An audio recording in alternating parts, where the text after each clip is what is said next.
Ахқаф сүресі. Рахман, әрі аса рахымды Алланың атымен бастаймын. Ха-мим. Бұл азиз, бәрінен үстем әрі ұлы, хаким, әрісімен әр үкімінде көптеген хикметтер болатын, теңдессіз даналық иесі, Алладан бірте-бірте түсірілген кітап. Біз күллі аспан әлемі мен жерді, һәм екеуінің арасындағы жаратылыс атаулыны тек ақиқат, әділдік, хикмет және мінсіз жүйе негізінде, хақ мақсатта, һәм белгілі бір уақытқа дейін жараттық. Алайда көпірлікте табандағандар қасарысып, өздеріне алдын ала ескертілген ақирет ақиқатынан сырт айналуда. Ендеше сол мүшріктерге Алланы былай қалдырып, өздеріңше тәңір тұтып жалбарынған құдайларыңа қараңдаршы. Олар жердің қай бұрышын жаратыпты? Қане көрсетіңдерші, жоқ әлде, олар аспан әлемін жаратуда һәм меңгеруде Аллаға серіктес, ортақтас болып па? Егер Алладан басқада құдайлар бар деген сенімдерің хақ, сөздерің рас болса, онда осы Құраннан бұрын түскен сенімдерің мен сөздеріңді растайтын қандай да бір кітап, немесе өткен пайғамбарлардан қалған ілімнің сарқыншағын болса да әкеліңдерші де. Алланы былай қалдырып, дұға мінәжатына қияметке дейін жауап бермейтін жалған тәңірлерге жалбарынған адамнан асқан, адасқан бар ма? Керек десең, жалбарынған тәңірлері олардың дұға мінәжатынан мүлдем бейхабар. Адамдар қайта тіріліп, жауапқа тартылу үшін ғарасат майданына жиналғанда, дүниеде тәңір тұтқан құдайлары олардың өздеріне хас дұшпан болады. Һәм олардан ат-тонын ала қашып, олардың өздеріне табынғанын мүлдем жоққа шығарады. Біздің мән мағынасы анық аяттарымыз, алдына келген ақиқаттың бәрін жоққа шығарушы кәпірлерге оқылғанда, олар бұл нағыз сиқыр деген еді. Жоқ әлде олар сен жайлы, ол Құранды өз ойынан шығарған дейме? Ендеше оларға, егер мен оны өз ойымнан шығарған болсам, онда Алла көп замай-ақ сазайымды береді.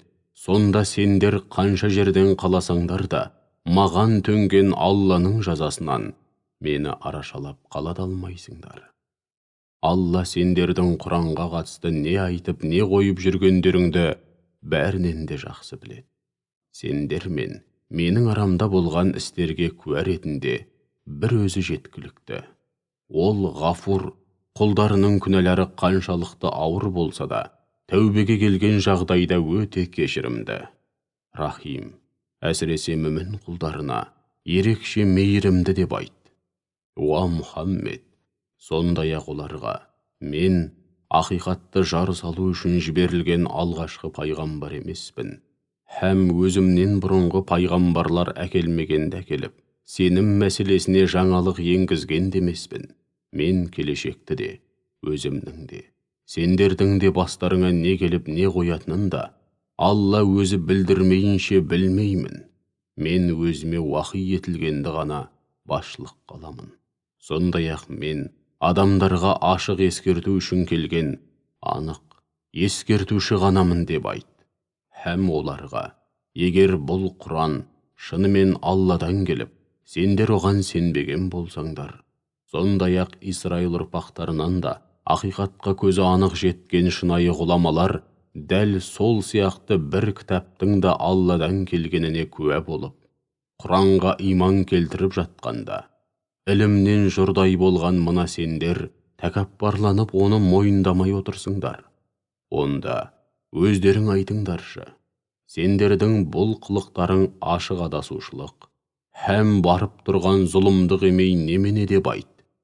Күпірлікте табандаған қыңыр кәпірлер өздерінше күпірліктеріне сылтау айтқан болып, мүміндерді нұсқап, егер бұл Құран шынымен қайырлы һәм пайдалы нәрсе болғанда, онда мыналар оған иман келтіру һәм оны басшылыққа алу мәселесінде бізден асып түсе алмас еді деп көкейді. Өздері Құран арқылы тура жолға түсе алмаған соң, оны жамандап, Бұл есте жоқ ескі заманның көнетоз ертегісі деп айтады. Құраннан бұрында Исраил ұрпақтарын тура жолға бастаушы жолбасшы һәм рахым ретінде Мұсаның кітабы бар болатын. Ал мына Құран болса, зұлымдық қылғандарды ескерту үшін және игілікке жаны құштар ізгі жандарға сүйінші ретінде таза араб тілінде түсірілген. Мұсаның кітабын растаушы кітап. Раббымыз Алла деп иман айтқаннан кейін шынайы иманның талабына сай сенімі, ниеті һәм іс-әрекеттері түзу болып, тұп-тура жолмен жүргендер үшін ешқандай қорқыныш жоқ. Сондай-ақ олар әсте қайғы-мұңға душар болмайды. Міне солар жәннаттықтар. Олар дүниеде істеген игілікті істерінің қарымтасы ретінде онда мәңгі бақи мекендейді. Біз адам баласына, ата-анасына барынша жақсылық жасауды бұйырдық. Анасы оны қинала жүріп, бірнеше ай көтерді, һәм қиналып босанды. Оның ана құрсағында жатуымен емшектен шығуы ең кемінде 30 айға созылады. Сөйтіп адам баласы есейіп, тәндік һәм рухани жағынан кемеліне келіп, 40-тың қырқасына шыққанда, уа Раббым, маған һәм ата-анама нәсіп еткен қисапсыз нығметтеріңе лайықты түрде шүкірлік етуді және үнемі өзіңді разы ететін игілікті істер істеуді көңіліме ұялатқайсың. Сондай-ақ маған иманды, ата-анасын құрметтейтін ізгі ұрпақ нәсіп еткейсің. Расында мен тәубе етіп, бір өзіңе жан тәніммен бет бұрдым. Анығында мен өзіңе қалтқысыз мойын сұнғандардың бірімін деп айтады. Міне олар, сондай ізгі жандар. Біз олардың істеген игі істерін қабыл алып, қарымтасын ең игі істеріне қарай қайтарамыз. Һәм күнә қателіктерін толық кешеміз, сөйтіп оларды жәннаттықтардың қатарына қосамыз. Міне, бұл оларға бұрын соңды берілген хақ уәде. Сондай-ақ, адамдар арасында өзін имандылыққа шақырған ата-анасына, екеуіңнен, үгіт насихаттарыңнан әбден ығыр болдым. Сонда сендер мені өлгеннен кейін қайта тірілтіліп, көріңнен шығарыласың деп қорқытасыңдар ма? Біле білсеңдер, менен бұрында қаншама нәсілдер өтті. Қане, солардың қайсысы қайта тіріліп көрінен шығып келді деп зекейтін жетесіз де бар.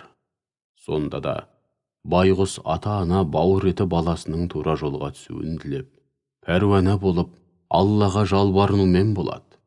Һәм оған, өз обалыңа өзің қалма, иманға кел, шүбәсіз Алланың уағдасы хақ деп шырылдайды. Ол болса, бұл бұрынғылардың аңыз ертегісінен басқа түк демес деп көпірлікте табандайды. Міне солар, өздерінен бұрын өткен, дәл өздеріндей кәпір жындар мен адамдардан құралған қауымдарға қатысты шығарылған һәм жүзеге асырылған азап үкіміне әбден лайық болғандар. Олар мүлдем зиянға ұшырағандар. Әркімнің, мейлі мүмін, мейлі кәпір болсын, дүниеде атқарған істеріне қарай өзіндік дәрежесі бар.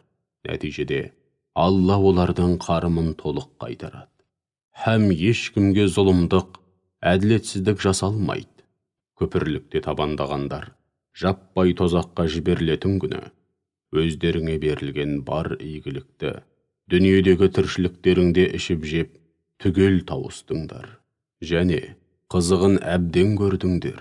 Ал енді бүгін жер бетінде орынсыз көкірек керіп тәкаппарланғандарың және аслық қылғандарың үшін қорлық азаппен жазаланасыңдар деп айтылады.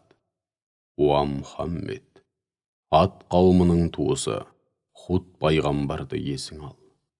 Ол өзінен бұрын һәм кейін келген ескертуші пайғамбарлар сынды Ахқафтағы қауымын бір Аллаға ғана құлшылық етіңдер.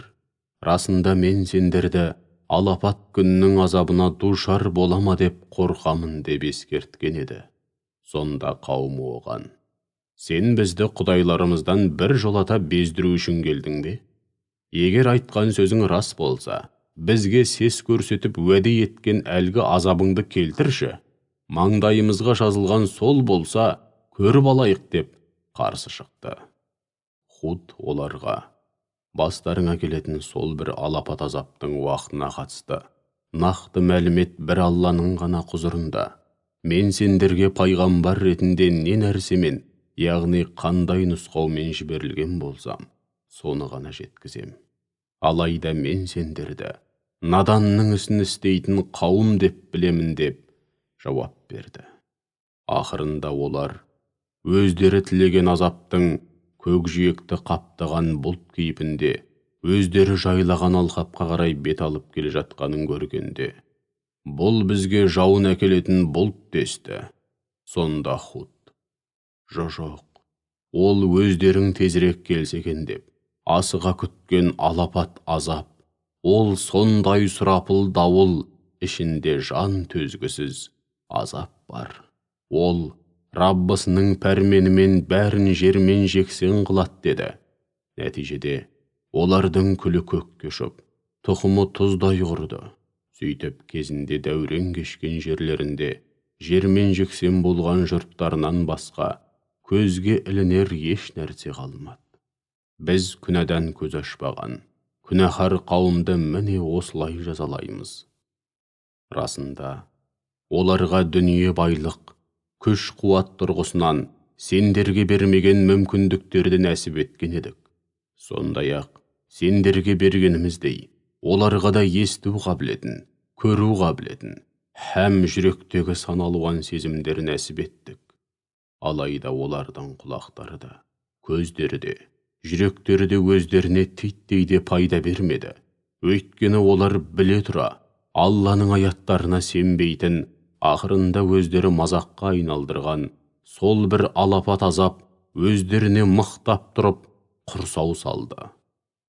Уа меккеліктер, біле білсеңдер, біз кезінде маңайларыңдағы талай елді мекеннің күлін көкке ұшырдық. Алайда олардың күлін көкке ұшырмай тұрып, бәлкім райынан қайтып хақ жолға түсер деп өздеріне ақиқатты паш ететін анық аяттарды әр алуан жолмен жан-жақта һәм жиі баяндап бақтық. Өздерін хақ тағалаға жақындатады деп, Алланы былай қалдырып тәңір тұтқан құдайлары оларға медет берсе болмас беді. Сенген құдайлары қол ұшын бермек түгіл, оларды тәрк етіп көзден ғайып болды. Міне бұл олардың ойдан шығарған өтіріктері мен Аллаға жапқан жалаларының нәтижесі. Уа Мұхаммед, есіңде болса, кезінде бір топ жынды Құран тыңдасын деп өзіңе бағыттаған едік. Олар Құранды тыңдайтын жерге келгенде бір-біріне тыныш, тыңдаңдар деп Құранға құлақ асты. Құран оқылып болған соң өз қауымдарына ескертуші ретінде кері қайтты. Қауымдарына барып: уа қауымымыз, біз шынында Мұсадан кейін түсірілген өзінен бұрынғы иләһи кітаптарды растаушы, ақиқатқа және тура жолға бастайтын кітапты тыңдап қайттық. Уа қауымымыз, Алла жаршысының осынау шақыруын қабыл алыңдар және оған иман келтіріңдер. Сол арқылы Алла тағала күнәларыңды кешсін, һәм сендерді жан төзгісіз азаптан сақтасын. Алла жаршысының шақыруына құлақ аспаған адам жер бетінде Алланы шарасыз күйге түсіре алмайтынын, яғни еш уақытта Алланың ерік қалауы мен үкіміне қарсы келеді, құрығынан құтылада алмайтынын біліп қойсын. Сондай-ақ оның одан басқа медеткер досы да, қорғаны да болмайды. Міне солар анық адасуда деп жар салды. Сонда кәпірлер аспан әлемі мен жерді жоқтан жаратқан, һәм оларды жаратқанда мүлдем шаршамаған Алланың өлілерді қайта тірілтуге толық құдіретті екенін көрмей ме? Иә, солай. Оның құдіреті барлық нәрсеге толық жетеді. Күпірлікте табандағандар жаппай тозаққа тосылатын, ұсынылатын күні оларға: қане, бұл тозақ ақиқат бекен, емес бекен делінеді. Олар: Раббымызға ант етейік, әлбетте хақ деп жауап береді. сонда Алла оларға: ендеше өмір бойы күпірлік қылғандарың үшін жаһаннам азабының дәмін татыңдар деп айтады. Уа Мұхаммед, олай болса, осы жолда барынша сабырлық танытқан жігерлі пайғамбарлар сынды сен де сабырлық таныт. Кәпірлерге қатысты кесімді үкім тезірек шықса екен деп асықпа. Олар өздеріне уәде етілген азапты көрген күні дүниеде күндіз бір-ақ сағат тұрақтаған екенбіз деген ойға қалады. Біле білгенге бұл анық насихат. Ендеше тура жолдан тайған асы қауымның көзі жойылмағанда кімнің көзі жойылады дейсің?